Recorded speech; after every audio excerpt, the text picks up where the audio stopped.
दोस्तों शुरू करते हैं एक्सरसाइज 6.6 से क्वेश्चन नंबर 8। इन फिगर ये बुक में दी हुई है आपको। Two chords A B and C D of a circle intersect each other at the point P. दो कॉर्ड्स हैं ए बी और सी डी, ये आपकी इंटरसेक्ट हो रही हैं पी पे। जब ये बाहर को इन्हें इस तरह से बढ़ा दिया जाता है तो ये पी पे इंटरसेक्ट हो रही है। ब्रैकेट में लिखा हुआ है when produced outside the circle के बाहर ये आपस में मिल रही हैं। प्रूव दैट, तो आपको प्रूफ करना है। नंबर 1 पे प्रूफ करना है ट्राइंगल पी ए सी, ये पी ए सी इतना ट्राइंगल है ये छोटा वाला। सिमिलर प्रूफ करना है ट्राइंगल पी डी बी के, पी डी और ये बी इस पूरे बड़े के बराबर, इसके सिमिलर प्रूफ करना है। और सेकंड पार्ट में ये चीज़ प्रूफ करनी है P A into P B is equal to P C into P D. तो जब आपका फर्स्ट प्रूफ हो जाएगा तो सेकंड तो रेशियो लगाने के बाद क्रॉस मल्टीप्लाई करके ये आ जाएगा। तो बेसिकली सबसे पहले आपको ये दो ट्राइंगल्स हैं ना, जो इन्हें आपको सिमिलर प्रूफ करना है। तो चलिए शुरू करते हैं।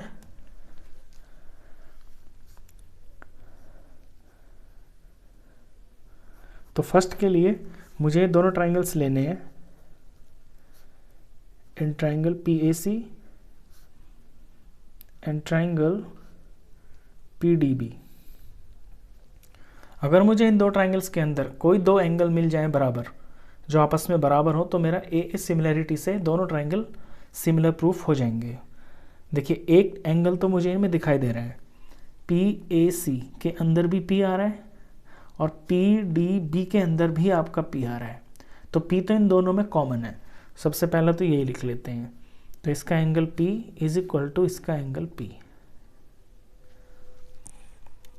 जब आपका अकेला एंगल बना हो ना कहीं पे, तो आप सिंगल नंबर भी लिख सकते हैं। लेकिन जब आपके इस तरह से दो एंगल बने हो ना, तो आपको फिर एंगल के साथ में उसकी आर्म्स भी लिखना ज़रूरी होता है। जब इस तरह बिल्कुल अकेला हो तो आप सिंगल नंबर लिख सकते हैं। ये रीज़न लिखेंगे कॉमन। अब एक पेयर और चाहिए। एक पेयर लाने के लिए आपको इसमें थोड़ा सा एफर्ट करना पड़ेगा। इसमें कुछ एंगल्स हैं, उनके नाम लिख लेता हूँ मैं। जैसे इसका नाम रख लिया मैंने 1, इसका रख लिया मैंने 2 और इसका रख लेता हूँ मैं 3। इनकी मुझे इसमें ज़रूरत पड़ेगी। देखिए 1 और 2 जो है ना, ये आपकी लीनियर पेयर्स हैं। लीनियर पेयर्स का जो सम होता है वो 180 होता है। और 2 और 3 जो है आपके, ये opposite angles of a cyclic quadrilateral है। साइक्लिक यानी कि जो किसी सर्कल के अंदर क्वाड्रिलेटरल बना होता है और उसके चारों जो किनारे होते हैं वो सर्कल से टच होते हैं। ऐसे क्वाड्रिलेटरल को साइक्लिक क्वाड्रिलेटरल बोलते हैं। और उसके आमने सामने के जो एंगल्स होते हैं ना, उनका सम 180 होता है। तो यहाँ से कुछ करके मैं अपने दोनों ट्राइंगल के अंदर एक एंगल बराबर निकालूंगा। तो पहले मैं 1 और 2 को लेता हूँ। ये मैं यहाँ साइड में कर रहा हूँ।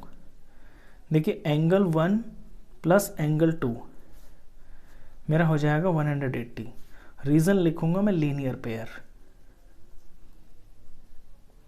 यहाँ से एंगल 2 की अगर वैल्यू निकाली जाए तो ये आएगी आपकी 180 माइनस एंगल 1।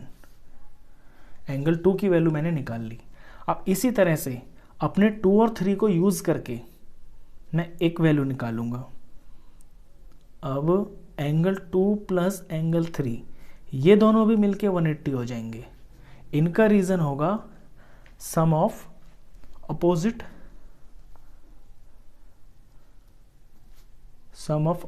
Angles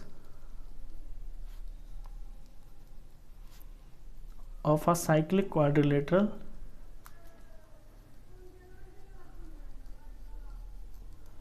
is 180। आमने सामने मिलके 180 के होते हैं। यहां से मैं एंगल 2 की वैल्यू निकालता हूं।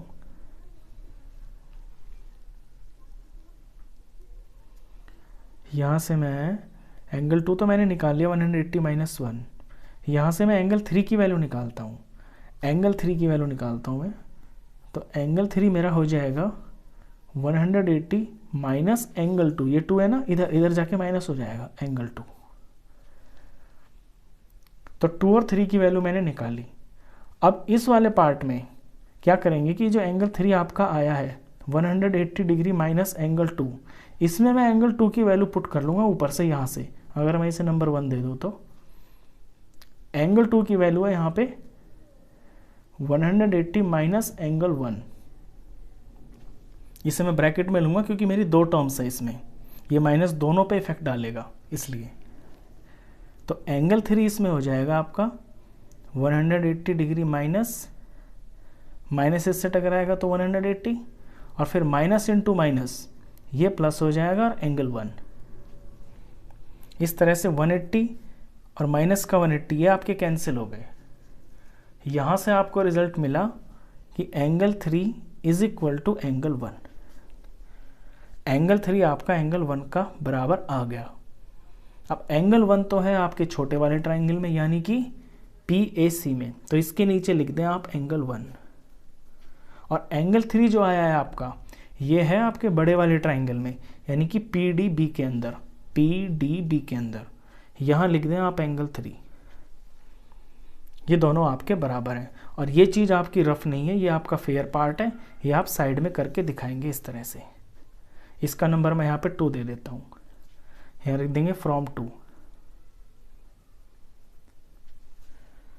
अब 2 एंगल मिल गए मेरे को अपने दोनों ट्राइंगल्स के अंदर, तो देयरफॉर मेरा ट्राइंगल PAC सिमिलर हो गया ट्राइंगल PDB के। रूल कौन सा लगा? Angle angle similarity criterion. अब जब ये सिमिलर प्रूफ हो गए तो मेरा फर्स्ट पार्ट तो हो गया। सेकंड पार्ट के लिए मुझे ध्यान देना है कि मुझे कौन सी चीज़ें चाहिए।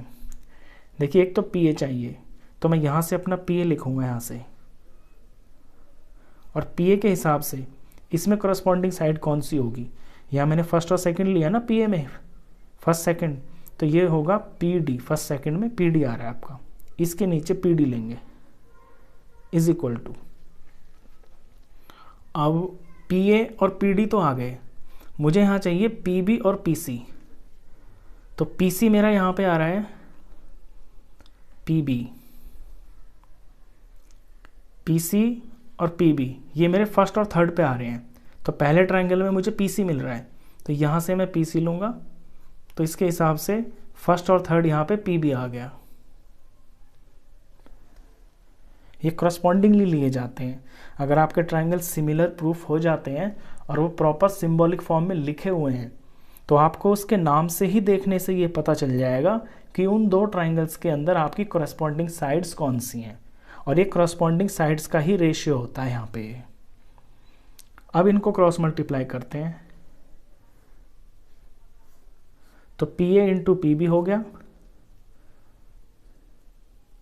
और इज इक्वल टू में PC इंटू PD हो गया। और यही आपका सेकंड रिजल्ट है जो आपको प्रूफ करना था। तो फर्स्ट और सेकंड दोनों आपके प्रूफ हो गए, ये आपका आंसर हो गया। तो इतना ये क्वेश्चन था। आई होप आपको क्वेश्चन ये अच्छे से समझ में आया हो।